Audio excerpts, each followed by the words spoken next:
নমস্কার বন্ধুরা, আপনারা সবাই কেমন আছেন? আশা করি ভালো আছেন। আমিও ভালো আছি। অনেক দিন পরে একটা ব্লগ ভিডিও নিয়ে এলাম। আজ বুধবার, তাই সকাল সকাল চলে গেছিলাম বাজারে। যেহেতু জামাই ষষ্ঠীর আগে আমি বাবার বাড়ি চলে গেছিলাম, বাড়িতে কিচ্ছু সবজি ছিল না, তাই সকালে বাজারে গিয়ে নিজের মনের মতো করে সবজি বাজার করে এনেছি। সবজি, মাছ, ফল সব বাজার করে এনেছি। মাছ নিয়েছি পাবদা মাছ, চিংড়ি মাছ, মাছের ডিম, আর ওটা হচ্ছে লাইল্যান্ড মাছ। পছন্দের শাক পেয়ে গেছিলাম, শুশনি শাক, সেটা নিয়েছি, আর ছাতু। আবার একটা শাকও নিয়েছি, এটা হচ্ছে কলমি শাক। ওটা বীজ দেওয়া শাক নয়, এটা এই যে মাঠে হয় ওই শাকটা। সমস্ত ধরনের সবজি বাজার করে নিয়েছি। আমার যেগুলো ভালো লাগে বা আমার যেগুলো মানে রান্না করব সেই হিসাবে সেরকম করে আমি সব ধরনের সবজি বাজার করে নিয়েছি। পটল, উচ্ছে, ঝিঙে, বেগুন, কচু, ঢেঁড়স, লঙ্কা, শসা, আলু,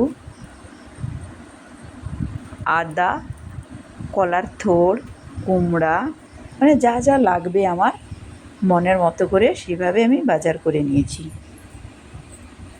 এবারে কিছু ফল নিয়ে নিলাম। জাম, কালো জাম নিয়েছি, লিচু নিয়েছি, আম, বেগুনফুলি আম নিয়েছি, কারণ জামাই ষষ্ঠী চলে গেছে, মানে এবারে বেগুনফুলি আম বাজারে কমে যাবে।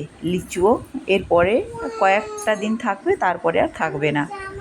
তাই এই যে ফলের দোকানে গেছিলাম, তাই আম, লিচু, কালো জাম, মৌসুম্বি সব নিয়ে এসেছি। লিচুগুলো ডগডগে লাল, দেখেও যেন খুব খেতে ইচ্ছে করবে এরকম, এমন করে সাজিয়েও রাখে ফলের দোকানে।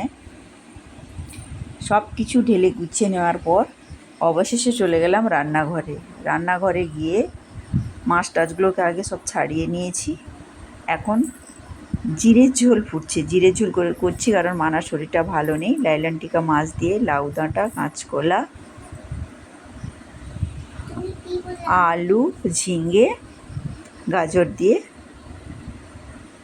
আর এখানে মাছের ডিমের বড়া করেছি, ছাতু ভাজা করেছি, শুশনি শাকের ভাজা করেছি। বেলাও হয়ে গেছে, বাজার থেকে আসতে দেরি হয়েছে, তাই বেলাও হয়ে গেছে, তাই রান্না করতেও দেরি। সবশেষে খাবো বলে খাওয়ার থালা নিয়ে রেডি হয়ে গেছি, বেড়ে খেতে বসবো।